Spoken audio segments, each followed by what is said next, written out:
good-looking crowd today. I love it. All right, so we are going to be doing our podcast live, so I'm going to give you guys a countdown. You guys are going to be in the podcast with us. I'm going to say we're from CPAC. I want you guys to be as loud as you possibly can. Are you ready? All right, here we go. Welcome, it is Verdict with Ted Cruz, live from CPAC 2025. Senator, I like this being our annual time to hang out with fun people. Well, it is great to be back with CPAC, and I got to say, CPAC this year, there is energy, there's excitement. Yeah. It turns out winning doesn't suck. It does not. And we have a guest. We have the Attorney General of the United States, Pam Bondi.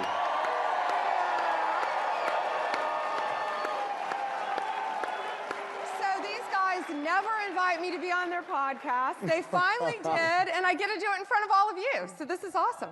Well, Pam, I will tell you that there is some good karma to being on this podcast at CPAC, because the last guest we had at CPAC was someone named J.D. Vance, and he's done all right for himself. Yeah. He's a great man. So, welcome. Thank you. You have been Attorney General 15 days. It feels like 15 years. I believe you. And by the way, you just got some help. An hour ago, the Senate just finished confirming Yes, isn't that great? Been on the phone with him nonstop. I talked to him on the ride over here. He is going to do fantastic. Sure is. All right, let's start. 15 days. You've come into what I think is the single most important cabinet position in this administration, because we went through 4 years of Biden weaponizing the Department of Justice, using it to attack his enemies and to support his friends. So let me ask you, you come into DOJ, you've got a mission. You've got a mission to restore integrity to the department, to end the weaponization and politicization. How do you do that? How do you get that done? You know, the volume, Senator, what concerned me the most, it's the volume of how bad it was. And it still is. We're working on it. It's day by day by day. But we've got a team of great people, and on day one, I issued 14 executive orders, and number one is the weaponization ends, and it ends now. And that's what we did. Let me ask you something. In the 15 days you've been there, how many DOJ employees have said something to the effect of, thank God? A lot of them. I believe you. Look, I spent 4 years hearing from AUSAs, assistant U.S. attorneys, hearing from FBI agents, hearing from men and women who believe in the rule of law and were horrified at the politicization of the FBI and the DOJ. And so I know for a lot of good, honorable men and women who've devoted their careers to defending the Constitution, there's a lot of gratitude that they can get back to doing their job. Their core function, and that's thanks to Donald J. Trump getting back in office. And he gave us a clear directive, make America safe. And that's what we're going to do. And you know, to start with the law enforcement agencies talking about cash, these men and women didn't go to Quantico. They're not risking their lives to waste their time on all this politicization and raiding Mar-a-Lago. Really? Stopping. All of that is stopping. And we are returning them to their core function, fighting violent crime. And that's what the great majority of men and women in law enforcement, DEA, ATF, U.S. Marshals, FBI, as well as the incredible legal team at the Justice Department, that's what they want to do. So let's talk about one of the most lawless aspects of the last 4 years, which was the open borders that we saw and the 12 million illegal immigrants that have come into this country. You've had just 2 weeks, but you've hit the ground running, going after the criminals, going after the murderers, going after the rapists, going after the child molesters, going after the Venezuelan gang members. Tell us, number one, what you're doing as Attorney General that is making a real difference, that is already making America safer, And number two, I understand you have some breaking news concerning my home state of Texas, which I'm particularly proud to hear. I do, and the press release isn't even out yet.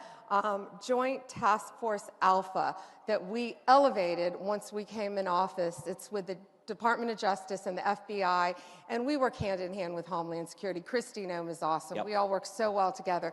Joint Task Force Alpha just made a huge arrest in Juarez, Mexico. They were headed to Texas, to El Paso, human smuggling. Yeah, huge. That's why we do what we do every day. Yep. That's why these agents risk their lives every single day. It's human smuggling, and a lot of children, they're saying, are safer because of this. Let me ask you a question. President Trump, and this has made headlines on what you were just talking about, we've designated these cartels as terrorist organizations. What does that allow you to do in your job? And Kash Patel now is the head of the FBI. What is that going to give you the ability to do and to go after them? Well, Stephen Miller is doing a great job, as we are, right? Leading this effort with all of us. Mike Waltz at DOD. We all work so, Pete Hegseth, we all work so well together. And it gives us the ability, they are a terrorist group. And it gives us the ability to go after them, more ability, anywhere in the world, and treat them as terrorists. They are terrorists. If you're bringing fentanyl into this country and killing our kids, you're a terrorist, and we're coming after you. 300 a day is the average that are dying in this country right now. When you took this job and you hear that number and you saw the inaction from the last administration, how angry did that make you? So angry. You know, I was state AG before I became United States Attorney General, and fentanyl was really just coming on the market. And now with this horrible open border policy just flowing across our borders and killing kids, killing adults every single day. And it's criminal that no one was doing anything to stop it. I can't comprehend how any administration, progressive nor conservative, how any administration could tolerate that and let that happen. And it ended day one with Donald Trump when he shut that border. I was at the border back in September. I went with Laura Trump and Morgan Ortagus. Yep. And we were in Yuma, Arizona. And I saw firsthand, there is nothing humanitarian that was happening at that border. Nothing. They have a rape tree where they're raping women as they're coming into this country. I saw firsthand piles and piles of passports just thrown from every country you can imagine, because the Biden administration was letting you walk right in the country. If you didn't have a passport, they said they saw Asian, Chinese individuals saying, oh, we're from Cuba. So they wrote down they're from Cuba and had to let them legally walk right in under that administration. But the drugs, the trafficking, I learned a new term, disposable child. The customs, the Border Patrol agents told me that they saw a little boy and they kept recognizing the same little boy over and over and over coming in. Because if you came into our country as a family unit, they just let you walk right in. Yep. Well, this little child was being trafficked. Yes. Now, how they were getting him back to Mexico is beyond me, but they were bringing him time and time again. He wasn't their family, so who knows what happened to his parents. Well, and I will say a number of people in the room gasped at a term you use, which unfortunately is a real term, rape tree. Yeah. And it's something that we've been seeing for the last 4 years in Texas. We've seen it in Arizona, that the cartels will go and violently rape women. They'll violently rape teenage girls, young girls, and then they will hang their underwear in the tree. And you'll find a tree down on the southern border with 10, 20 pairs of underwear as they're mocking law enforcement, saying, we can do whatever we want. And for 4 years, the Biden Justice Department, they just turned a blind eye, and they facilitated it. You know, you talked about the kids, so they had a policy. If you arrive with a kid, it's essentially a get-out-of-jail-free card. And so you started seeing a phenomenon that we've never seen in immigration before, which is single young men showing up with little kids. Now, that's not a normal pattern of migration, but we started seeing military-age men showing up with little boys and little girls, many of whom are physically and sexually assaulted in transit, and the same kid the cartels would recycle over and over and over again to bring in gang members, to bring in criminals. Now, let me ask this. What is most effective stopping the invasion at the southern border? The border, closing our borders, which is what we've done. Donald Trump has closed our border. But now, of course, we all know we have so many of these illegal aliens, fighting age men, ages 18 to 35, in our country. Yep. Walking around our country. And President Trump has given a strong directive on that. How concerned are you right now about the 12 million illegal aliens who came in under Joe Biden and about the risk of terrorism, of Hamas, of Hezbollah, of Palestinian Islamic Jihad, the risk of terrorism targeting Americans across this country? It's a huge risk, and we all know how bad it is now. And that's what Donald Trump is committed to do, is to take these people out of our country, to prosecute them, to deport them, to get them off our streets. And that's what all of these law enforcement agencies are doing.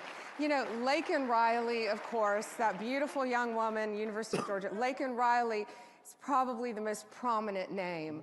But look how many Laken Rileys are out there. One victim is too many. Jocelyn Nungery, Rachel Marin. Right. I mean, the numbers just every day. Mm-hmm. And I got to say, so already in the first 2 weeks, you've sued New York, you've sued Chicago. You can clap for that. These sanctuary cities that are fighting, and I've got to say, Massachusetts in particular, actually in our last podcast we talked about this, how Massachusetts continues to this day to have violent child rapist illegal immigrants who they release on the streets and they refuse to notify ICE, they refuse. These are illegal immigrants who could be deported immediately, and the Massachusetts officials take criminals who violently rape little kids. Let me ask you, what is your message to a mayor, to a local official who wants to defy federal immigration law? Well, our message is very clear. I sued Illinois first, Chicago, first day, and I gave a very strong warning. If you don't comply with the law, you're next. And guess who didn't listen? New York. Kathy Hochul got sued. They all got sued in New York. And if you don't follow the law, you're going to be next, because we are going to get violent criminals off our street.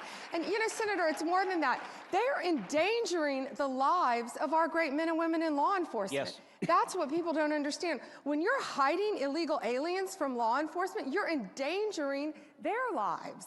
It's gonna stop. So let me ask you, 2 weeks into it, you've been at DOJ. What's your assessment? Is it as bad as you thought it would be? Is it better? Is it worse? It's worse. Of course, it's now worse. You inherited chaos. Worse meaning, yeah, that department had completely lost its mission of fighting violent crime. Look what they did to President Trump. Look at the weaponization, and weaponization ended. And the deep state is very real. I think all of you in this room know that. It's very real. And people trying to undermine everything you're doing. You know, 3 weeks into it, I went in one department and found huge 20 by 20 glossies of Joe Biden, Merrick Garland, and Kamala Harris still hanging up in my office. They're gone. They're gone. They're gone. And guess what's replacing it? A very handsome photo of a man named Donald Trump is in its place right now. Not the one in the hallway, right? That picture? That one. That one, okay, I like one's that one. there. That one's replacing. But you know, I make light of that, but that's what's happening. Yeah. You know, he had been in office 3 weeks, and the deep state still had those pictures hanging, and to me, that's defiant. It's insubordination, not going to happen. But you know, what we said, most people, the majority of the people are great people who went to law school, became prosecutors, became law enforcement agents, to fight crime. You've spent your professional life as a prosecutor. Career. How important is it to you to go after bad guys and to get bad guys off the street and keep people safe? It means everything. And the drug epidemic, you know, the fentanyl just flowing into our country now, the terrorists, the gangs, TDA, Transdaigua, MS-13, all of the gangs who are now terrorist organizations. We've got to stop them. And that's why we do what we do. And we all have to work together. And working with Homeland Security has been great, too. So one of the most shocking statistics from the prior administration is the number 300,000. 300,000 children that the prior administration had in custody and that they lost, that they do not know where they are. We know that many of those children are being abused right now. Tell me about the efforts you and Homeland Security and the Trump administration, the efforts you are doing to find those children and to get them out of harm's way. That's top priority, and that's Donald Trump's top priority, to find these victims and to save them. And that's what I truly can't comprehend how any administration would let that happen and not care. And that's what we're all fighting for. And you know, you say, when you take a job with this incredible volume, you think, how do you do it? How do you focus every day? And you do it by saying, if I can save one life, it's worth it. Well, it's a lot more than one. But it compounds. That's how you start off, one life. And it is thousands and ultimately more. So I want to say something to the folks here at CPAC, which is, as many of y'all know, Ben and I do this podcast, Verdict with Ted Cruz. We do it 3 days a week. We do it Monday, Wednesday, and Friday. We've got roughly 1 million unique listeners all over the country. And we do this to go around the corporate media, to go directly to the American people and to bring the truth and bring the facts. So I want to ask everyone here, many of y'all already subscribe to the pod, but I want to ask everyone here to pull out your cell phone right now. Pull out your cell phone and text the word verdict, V-E-R-D-I-C-T. Text the word verdict to 24005. Again, 24005. When you text verdict to 24005, what you'll get back is a link to subscribe to the podcast. Now, if you're under 40, you know what I'm talking about. And if you're not, ask your kids or ask your grandkids. Although I'll say, if you're at CPAC, you're pretty hip and connected. So you may know as well if you're here at CPAC. But every Monday, and subscribe Wednesday, doesn't mean it costs you money, to quote your dad. Oh, my father points out that my dad is 85, and he said when he hears subscribe, he thinks it's a magazine subscription. There's no charge. It just magically appears in your phone early in the morning on Monday, Wednesday, and Friday. And we bring in guests like the Attorney General of the United States, and we focus on what is happening, the victories that President Trump is winning, and the news that the corporate media won't cover. Yeah. I want to ask you... 24005. I want to ask you a question. It's one that I've been dying to ask you, and it deals with all of the pardons that were given out from Joe Biden at the end. There were a lot that went to his family. It is what it is. There's one person he did not pardon. That would be himself. There are a lot of people that think there should be accountability. Should this be something that is looked at to see what he did while he was president? Don't you find it very interesting, though, that they attempted to prosecute the president for having documents in the most secure place in the world other than the White House, Mar-a-Lago, and he had the security clearance to take them, yet Joe Biden, who had no security clearance to take them at the time, had them in his garage with his drug addict son going in and out of his garage, yet what did they say about him? Too old to prosecute. Frail old man. But listen, Donald Trump and I have not talked about that at all. This is not about targeting. This is what they do to us. This is not about targeting. This is not about weaponization. This is about keeping America safe and going forward and prosecuting violent criminals. If you committed a crime in this country, no one is above the law. I will say that. No one is above the law. So Pam, the media are going crazy about New York Mayor Eric Adams and the charges that were dismissed against him. So glad you brought that up. Tell us what the story is, what happened there, and why were the charges dismissed? Sure. And Emil, who has done an incredible job, he worked on this case, he looked at this case, It was an incredibly weak case filed to make deportation harder. That's why they did it. They took one of the biggest mayors in the country off the playing field in order to protect their sanctuary city. This case, it was so incredibly weak. It was about increases in airline tickets, upgrades in airline tickets in his official capacity, without getting into all the details of the fact. I don't even think it could survive a verdict. Excuse me. Incredibly weak case. That is the weaponization of government. That's lawfare. That's lawfare. When you're filing cases like that to keep someone who criticized Joe Biden, who said they took away his security clearance, so he could not get the details, so he could not help enforce the deportation efforts in New York. And you know, these people are going after him. Ride a subway in New York. It's not safe. Yep. Violent crime is at an all-time high, and that's what they're doing. So it's not about weaponization, it's about ending their weaponization of the government and fighting violent crime and enabling cities like New York and mayors like Eric Adams to enforce Donald Trump's immigration policies. I want to ask you, and go back to something you said a moment ago. We were talking about cartels, and they have been able to set up networks, and we see this coming up now more often, where they're controlling states and cities and states and the entire flow. And they've been able to do this and set it up without having to worry that anyone's going to stop them. We're seeing this not on border states, but all over the country, this network. At what point do we get to start dismantling that? How long does that take? How much time is that going to take? Because they've been here for quite some time with the last administration. Yeah, there's a lot I can't talk about now. But very publicly, I think you've seen a lot happen. A lot is happening every day.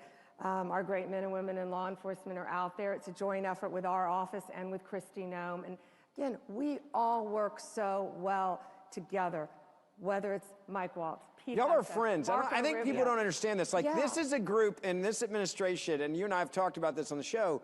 You guys are friends. Like, y'all know each other before you got here. How important are those relationships that you say, hey, I trust, excuse me, I trust you. Vital. I trust you. I trust you. I got your back. Let's go to work. Vital and crucial. And Mike Waltz and Kristi, we're on the phone with each other all the time. And to change the topic just a little bit, just to give you an example, Lee Zeldin, a dear friend of mine. Great guy. On President's Day. Running the EPA now. EPA, Lee Zeldin, great administrator of EPA. I'm on the phone hours with Scott Besson, our Secretary of Treasury, and Lee Zeldin. And, you know, we've seen, thanks to Elon Musk, my buddy's great work. Yep. And it's been reported, look what they're doing at EPA. I'm changing the subject a little bit, but they're giving out billions of dollars after Joe Biden lost the election, trying to push this money out the door. Virtually shoveling cash out the windows. As they said, gold bars. Yeah. Let's throw all the gold bars off the ship. Yep. And we're stopping them. We're stopping them in real time. We're going after them. But it's because we all pick up the phone and we talk directly to each other. So we're able to work together, you know, talk to Marco Rubio and look at the men like Steve Witkoff out there, Rick Grinnell, what they're doing working with Marco and Mike Waltz and all the people that they're saving around the world. And that's thanks to one man, Donald Trump. He put all of us in these positions because he believes in us and trusts us. The consistent thread of the cabinet nominees is that you're all change agents. You all came in with a mission, and it is, listen, there has never been a first month of any presidency in the history of the United States of America like the last 30 days. That's right. Amen.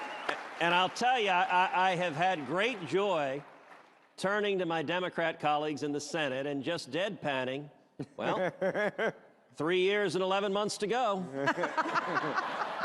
And they literally start twitching. Like they have facial tics that they cannot suppress. Yeah. But all right, Pam, one of the things that people like about this podcast that we try to do is we try to bring people behind the scenes to actually understand what's going on behind closed doors. So tell us about your first day as Attorney General. You're confirmed, and like day one, when you get sworn in, just walk everyone through what day one of being Attorney General of the United States is like. You go nonstop, and I jokingly said it felt like 15 years because you're working 7 days a week nonstop. And we're all working with each other, and everything we do, it overlaps, and especially with Department of Justice, especially too with all this money going out, the USAID, all of these agencies, and we're going to be helping all these agencies, but you just hit the ground running, literally, and don't look back. I don't look at what time of day it is. I don't think I've slept in 15 days, but you don't want to. And then when you find out about this human trafficking ring that was just broken up, that's why we're all doing what we're doing. And you just keep going forward. And our directive from our boss is so easy, especially on my end: make America safe. And so you just don't, Senator, you don't even, my hardest thing now is I forget to eat. You forget what time it is, and it's 6 o'clock at night, and why do I have a headache? Because I haven't eaten today. But you're going nonstop, and it's not me, it's an entire team. I've got Chad Mizell, I've got Emil, I've got Todd Blanche, thank goodness, coming in, and we've got Kash Patel now, so they better look out. How nice is it to have a boss by the guy by the name of Donald J. Trump, who just lets you do your job? Exactly. I mean, there's a lot of presidents in the past that have really tried to keep their thumb on people. It seems like he's saying, go. Go. And go get it done, and call me when you need me. Go. He has trusted all of us in all of our various capacities and all the different roles we have, whether it's education or agriculture, all the cabinet, labor, all of the different cabinet secretaries, just to go out and do the best we can. And we want to make all of you proud, and we want to fulfill his directive to make our country great. That man sure didn't need that job. He's a good friend of mine. Yep. And I love during my confirmation hearing when they get on me because they say I'm friends with Donald Trump. Yes, I'm very, no, I'm not friends with him. I'm good friends with him, and I'm very proud to work for him. When you look at weaponization and politicization, part of it is using it to attack your political opponents, and we've seen 4 years of that under Joe Biden. Yeah. Another part of it is turning the other way at your political allies and refusing to enforce the law against them. And I think one of the most egregious examples we've seen over the last 2 years is the rising anti-Semitism on college campuses. Amen. The violent protesters and rioters, many of whom are not students or not affiliated with the universities, and they are threatening students. You look at Columbia University, the Orthodox rabbi there sent out an email to the Jewish students on campus and said, do not come to campus because the university cannot and will not keep you safe. And the Biden Justice Department did nothing. They investigated nobody. They didn't follow the money. They didn't indict anyone. They didn't prosecute anyone. And they did not enforce Title VI of the Civil Rights laws, which say that if you are tolerating harassment on the basis of ethnicity or religion, that you will have your federal funds cut off. How is the Department of Justice different today, and what will your approach be to anti-Semitism and threats of violence directed against Jewish students on campus or any other students on campus? We have an October 7th task force that we started, and we will protect you. When I was just a citizen, before I had this job, what you said, I'm watching these aren't peaceful protests. We all believe in peaceful protest. I'm sorry, unless you're a liberal and you don't want a parent to quietly pray outside an abortion clinic, or you're a Catholic, or a parent at a school board, they're going to call you a domestic terrorist. But I'm screaming at my TV watching these violent protests, the last, since October 7th, you're watching this happen, and all of our students deserve to be safe. And first of all, these students who are here on visas, who are threatening our American students, need to be kicked out of this country. Amen.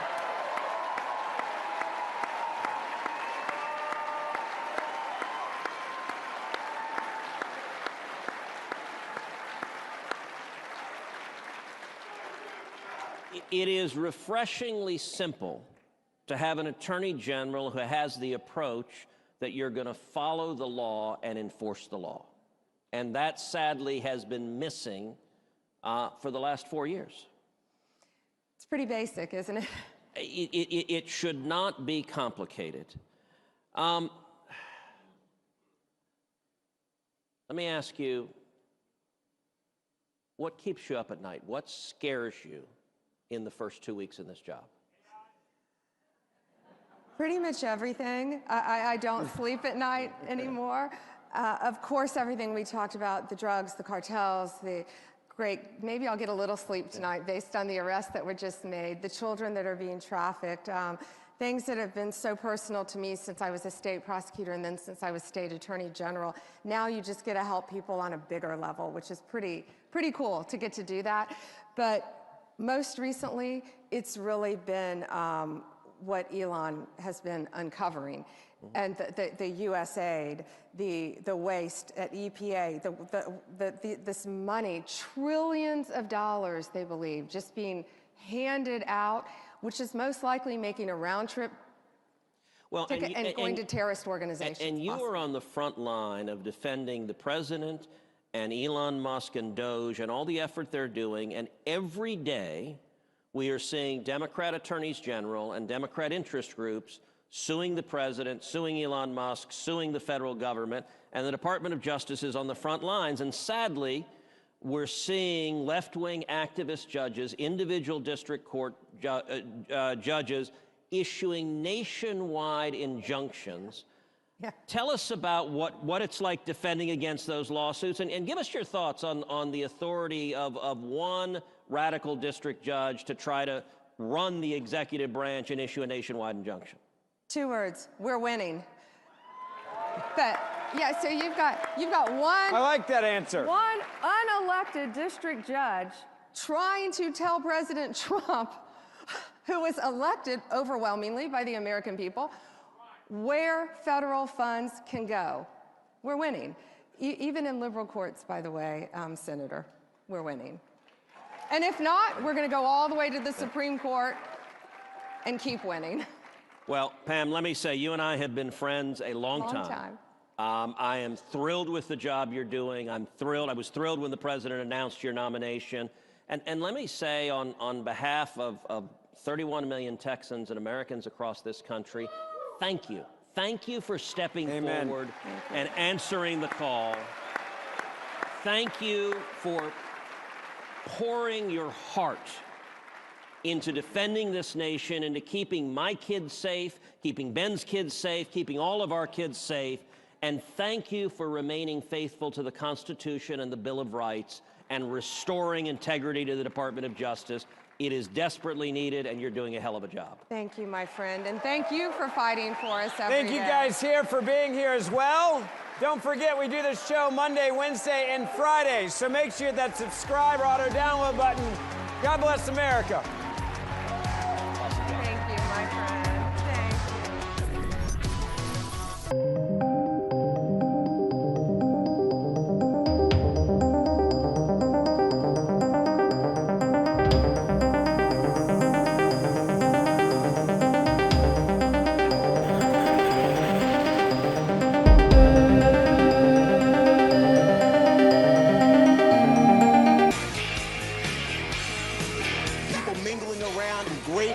Coming up. Yes! Yes! Tension is going to escalate. On my turf, The White House is behind me. I'm a faithful watcher of Real America.